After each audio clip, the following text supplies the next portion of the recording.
Okay, Mayor. Ready? Yes, ma'am. Okay. Thank you all for being here tonight. We've been having conversations all day with our community partners, including our school districts, our utility partners. A lot of conversation going on about the winter weather we're having. Most importantly, the questions have really surrounded about our gas and our power supply. Obviously, we've been having rolling blackouts in the city today for electricity, but really one of the questions today that's most pressing deals mostly with our gas supply. We're having statewide issues for gas supply, really national issues as far as the demand for natural gas. Some of the reasons that we're having a struggle in meeting gas needs are because of the temperatures. There's been disruptions in every area of the utility industry, from power generation to natural gas supply and flow issues. We are working to provide safe and so Mayor Henders is going to cover that and go over any conservation issues that we have. Mayor Henders? Thank you, Mayor. I am here on behalf of the leaders of our community to make conservation ask. And I think really important to drive home the point of Mayor Nelson's. The rolling blackouts have really gotten our attention. I think we've learned today that there is potential for even bigger concern on the natural gas side and potential there. So I'm making a pledge myself. I'm sitting here as a homeowner with natural gas, and you think, well, the rolling blackouts, that doesn't really affect me. I'm asking that first of all, we take our thermostats down to 68 degrees. Personally, I've got a gas home. I'll pledge to take mine down to 64. Businesses should minimize energy usage as much as possible. Lower your water heater temperatures to 120 degrees. Never use an oven or a gas stove top to heat your home. Unplug electronic devices and turn off lights that are not in use. Reduce shower time and avoid baths. Refrain from using large appliances like your washer, dryer, oven, and dishwasher for the next few days. When in use, limit opening the oven door to prevent wasted energy. Keep your fireplace damper closed unless a fire is burning. Avoid using your natural gas fireplace if possible. If you have a pool, do not use your pool heater. Instead, run your pool pump during the coldest part of the day to circulate the water and prevent freezing. I've lived in the Panhandle a long time. These are unprecedented times, and these are unprecedented asks, and we need each other as neighbors and partners. Judge Dyer? Every one of us in this room have had the question all day long, when will it end? What is the timeline? It's uncertain times, as we've discussed. We do not know when it will end. Only God knows that answer, but I do know that if we all pull together, we all conserve, then we will get through this storm, and the storm will pass. Judge Tanner? That is very true, and the good thing is, if there's any good news to be had, it is that this too shall pass. It will be over in 4 or 5 days, hopefully, and we can get back to semi-normal. So do what we've asked you to do. Lower your thermostat, be careful, be safe, but above all, be smart. Agreed. I enjoy serving with these folks. I appreciate the partnership that Potter and Randall and Canyon and Amarillo have. In addition to all the school districts that cover our jurisdictions. And again, we really appreciate the cooperation and immediate response we've seen from our utility providers, as well as our large businesses who are doing everything they can to conserve both gas and electricity usage over the next few days. That's all we have. Jordan? We'll take questions this time. Anybody have any questions?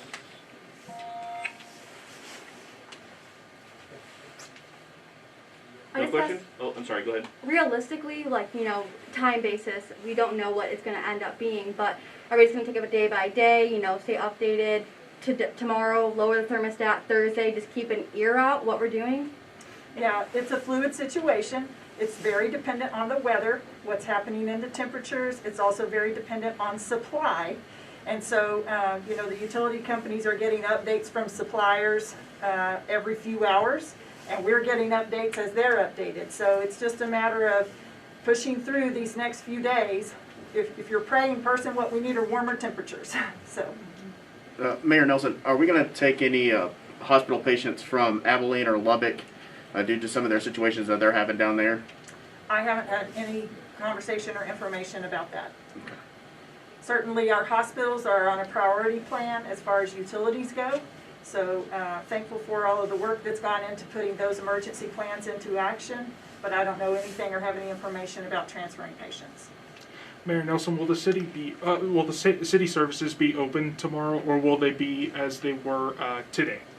Yeah, at the request of our utility partners, in order to conserve, we will be closed, likely closed for the rest of the week.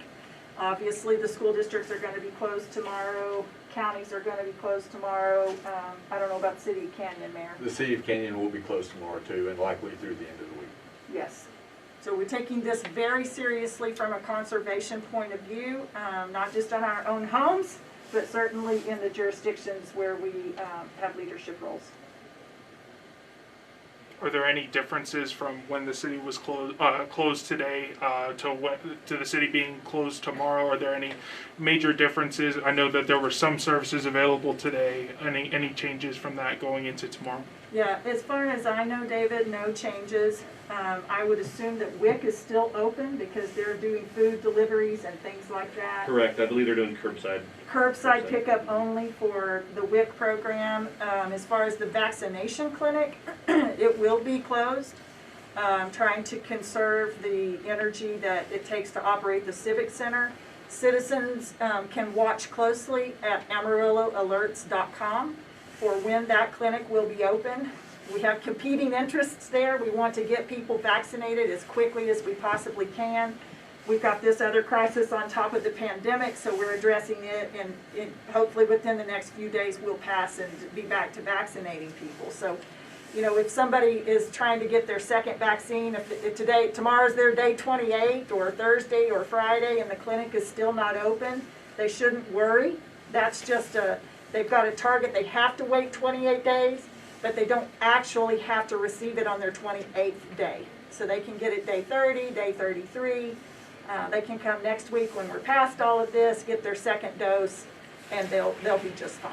I don't know if this is necessarily a question for you or for the public health department, but will the vaccine be able to keep through it being closed, the vaccine clinic being closed, possibly for the next few days? Yeah, the City of Amarillo Public Health Department has secured that vaccine at a location that is prioritized for utility delivery.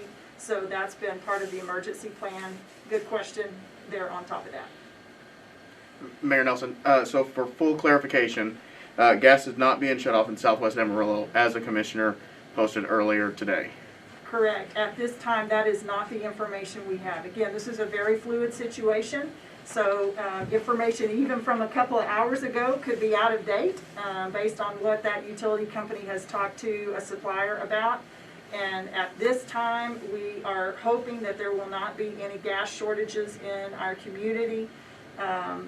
They're getting those updates every few hours. When it changes, we'll let you know when we know. So the best place to go for that information, just to get outages, I know Excel has a power outage map. Go there. Where can we find, citizens find that information? Yeah, good question. I didn't hear it. I'm sorry. Where can citizens go to get updated information about outages? Excel okay. has. That's something you feel addressed. But they said they knew Excel, it was an atmosphere. Well, aspect. yeah, I'll say this much, there is an outage map at xlenergy.com. We've been encouraging our customers to download the Excel app because you have an ability to communicate with us that way.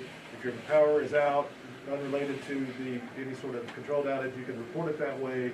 We can communicate back to you, so that's a good way to get two-way communication with us. And I don't know about Atmos, but a lot of people have these apps, so And there is an Jordan, outage map. AmarilloAlerts.com is a communication tool that we're using for any kind of emergency situation. So we can update citizens there with information we have as we receive it as well. Certainly, and I would say our social media channels are usually the first place we get any of our information out. I know you all follow us there. It's a great place to just keep track of. That's where we're going to put the information first. So you're going to see it there before you're going to see it anywhere else. And I think that's the place to look. But I think it's a good idea for citizens to think forward right now. What do I need to do to make a plan if I were to lose gas power at my house, you know? Who in your family do you need to check on? What neighbors do you need to check on? So none of us want that to be the case, and we're very hopeful based on the information that we currently have that it will not be the case. But the best response is to think forward. What would you do? What do you need to have on hand? How would you prepare for that situation? Even if it was a short-term one, what would you need to do to take care of yourself and your family? Our 911 services are operating. Our first responders are in full operational mode. So if you have an emergency at your house and you need help, 911 is the best way to reach out and get that help. Judges, Also, Mayor? just as a public service too, just be sure and check on your neighbors. Check on your neighbors, make sure they're okay. They need groceries, offer to go get some. Do anything you can to help them. Are there any warming stations? I know there's places across the state have places for people who don't necessarily have a warm place to go. Are there places in the city where those individuals can have a warm place to go during this inclement weather? Yeah. Code Blue Warming Station for folks who are experiencing homelessness or don't have a home to go to has been operating now probably, this is 6 days maybe that they've been open. And they have a hotline even. So if you as a citizen see someone out on the street, you can call the hotline and they will send someone to that area to offer that person a ride to the warming station. Obviously, we want everyone to be indoors during this inclement weather and to provide that opportunity to people who are, for whatever reason, choosing not to house themselves in a shelter. At least they would be in the warming station and not outside in these dangerous temperatures. And then I guess the last question for me. Sorry, kind of hogging this thing. You're fine, David. The clearing streets. I know that for me it was kind of difficult to get here. What's the schedule like for clearing those highways, those main stretches of road in Amarillo? Yes, so the city has already activated its emergency response with regard to the winter weather. Street repair, but street clearing is activated and happening as we speak. It's a little bit more snow than I thought we were going to have, but it takes a lot to surprise these guys down at the Emergency Operations Center. So they're working on that. I'm thankful that we don't have school in the morning. A lot of people will not be out and about going to their jobs. So as far as safety on the streets, please stay in if you can, because that's the best thing for you and it's the best thing for our street clearing crews and our first responders till we have a chance to get those roads clear until the weather pulls through. Anything to add to that, Mayor, as far as City of Canyon? You know, no, I don't. I was going to follow up on Judge Stanner. This really is a time when folks, we shine in the Panhandle of Texas and we do look after neighbors that are in need, but everything we're doing right now, we're doing for each other, and we do shine in the Panhandle of Texas. Love that. So we received an email that Atmos Energy was almost out of reserves. Is that true? So Atmos is working that problem. Supply is a problem nationwide, statewide. So they're working supply issues as we speak. I can't tell you where they are levels wise, but they are working supply issues. Thank you. We're working as partners, as our agencies, and we just ask for our citizens to be partners as well.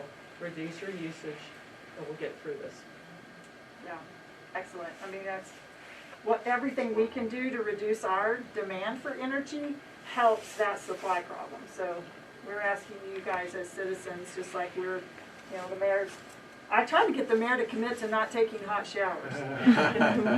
But definitely we're all committed to reducing our energy usage because that's what's going to affect this supply issue. Mayor Nelson, I wanted to point out that we have been asking for conservation for the last several days, and we've actually seen it working. So we watched the curve, and when these messages go out, we've actually seen the curve flatten somewhat. And so it works, it really helps. And I wanted to say it's not just one of those things that people do. If we're all doing a little bit of it, it really adds up over time. So we're really appreciative of what the communities have already done to conserve. They've been doing a great job the last couple of days, 3 days. The great thing is, this is not a long-term ask. This is Yeah. just a few-day ask, and I'll be able to take a shower again there. That's right, aren't we glad? Anything else, guys? Okay, thank you all, appreciate it. Thank y'all for coming out in the cold. Thank you. Appreciate you.